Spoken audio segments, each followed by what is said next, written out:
The Carpathian Mountains are not merely a geographical feature. They are the spine of old Europe, a vast, tangled wilderness where the modern world is a temporary intrusion and folklore as the only reliable map.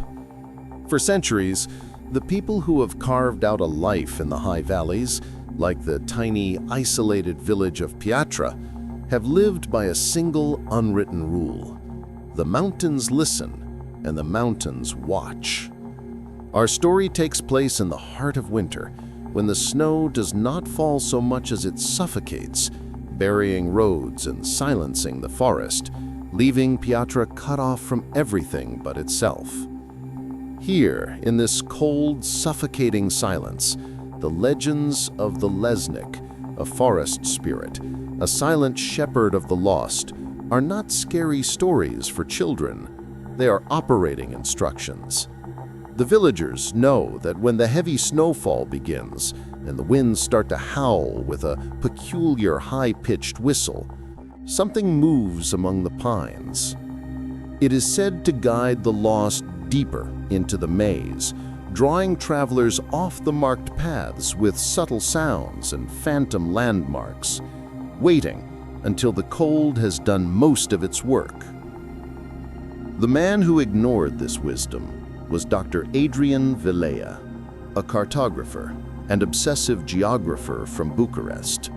Adrian did not believe in Lesniks. He believed in data. He had come to Piatra in early December, equipped with high-tech seismic mapping gear and a professional arrogance that bordered on contempt for the local superstitions. His goal was to map an uncharted cave system rumored to run beneath the peaks. For Adrian, the villagers' warnings about staying on the path were mere charming local color, quaint noise obscuring the scientific truth he sought. The last person to see Adrian alive in Piatra was Mirela, the elderly owner of the village's only inn. She remembers him standing in the doorway, bundled in his bright, modern mountaineering gear, condescendingly assuring her he'd be back in 3 days, weather permitting. Mirela simply looked at the swirling snow and the way the wind seemed to pull at his collar and whispered, "The mountains permit nothing, Doctor, especially not arrogance." 3 days became 5. 5 days became a week. The village elder, Ion, a man whose face looked like petrified wood, had already organized a small search party composed of the younger men, strong but deeply wary. Ion carried an old rifle, but everyone knew they weren't searching for a lost man. They were searching for a sign. They were searching for the place where the mountains had decided to stop listening. The journey into the high forest was immediately treacherous.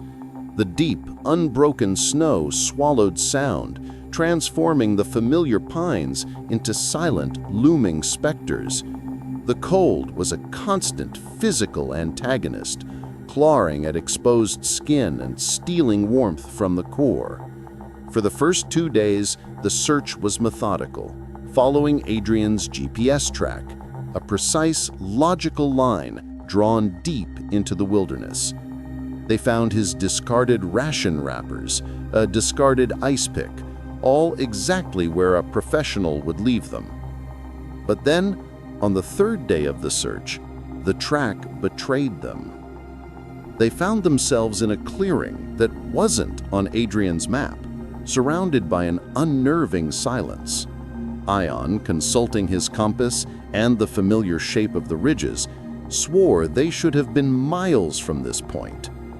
The GPS track Adrian had meticulously followed did not run straight. It spiraled. It doubled back on itself, weaving an intricate, baffling pattern that served no logical purpose. It was the movement of a man who was deeply, fundamentally lost, being deliberately misdirected. As the search party stood perplexed, the silence was broken by a sound.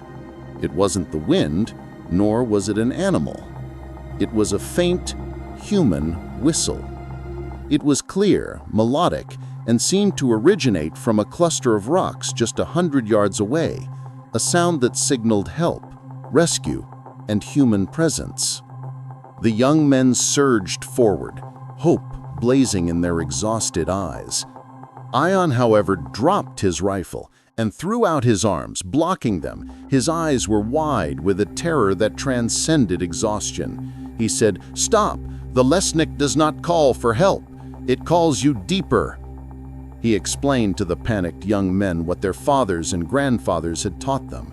The beast, or the spirit, or whatever you choose to call the force in these mountains, does not reveal itself fully. It works through suggestion. It uses the traveler's own failing mind against him, mimicking the sounds they long to hear, showing them paths that appear easier, but only lead to exhaustion and death. It waits until the traveler has lost his bearings, his hope, and his core temperature. Then it collects the body, leaving no marks that a wolf or a bear would leave. The chilling, melodic whistle repeated closer this time, and one of the young men, driven by the desperate hope of finding Adrian, broke past Ion. He ran toward the rocks, shouting Adrian's name. Ion screamed for him to come back, but the young man vanished quickly into the tight cluster of pines. They never saw him again. The 4 remaining men, now reduced in number and consumed by dread, retreated. They knew the beast had claimed 2 of them. They abandoned the false GPS track and used the ancient way, feeling the slope of the land, listening to the real wind, and ignoring every suggestion of an easy path. When they returned to Piatra, they brought only one item: Adrian Velea's backpack. They found it resting meticulously on a stone near the edge of a sheer gorge, kilometers from where the GPS track ended. It was undamaged, perfectly packed, sitting upright, as if placed there moments before. But the interior was horrifyingly empty. His clothes, his food, his notes, his mapping equipment, all gone. All except for his satellite phone. The phone was dead, its battery drained. But Luca, the youngest man left, managed to access the device's internal log. The final chilling entries were not coordinates or texts, but audio recordings, short, fragmented clips of Adrian's final hours, captured, perhaps, by accident. The recordings documented the complete psychological dismantling of a modern, skeptical man. The first clip was Adrian's voice, tired but firm. "Lost the marked trail. The snow is heavy, but I can see a fire in the distance. I'm heading toward it. Should be a hunter's cabin." The subsequent clips grew darker. Minutes later, the voice was shaky. "The fire, it moved. It moved back into the trees when I got close. It's too cold. I swear the trees look different now. They're mocking me." The penultimate recording was raw panic overlaid by the sound of heavy, rapid breathing. "It's close. I can hear the branches snapping, but there's no wind. It's breathing. It's mimicking the sound of the wind, but it's heavier, deeper. It's not a bear. It's waiting for me to be tired. It's waiting for me to lie down." The final 20-second clip contained no voice, only the sound of labored, ragged gasping, followed by a sudden, sickening sound of tearing fabric and breaking branches. This was followed not by a roar or a cry, but that precise, high-pitched melodic whistle, the same sound the search party had heard, which lasted for 3 long, crystalline seconds before the clip ended in absolute cold silence. The villagers never returned to the gorge.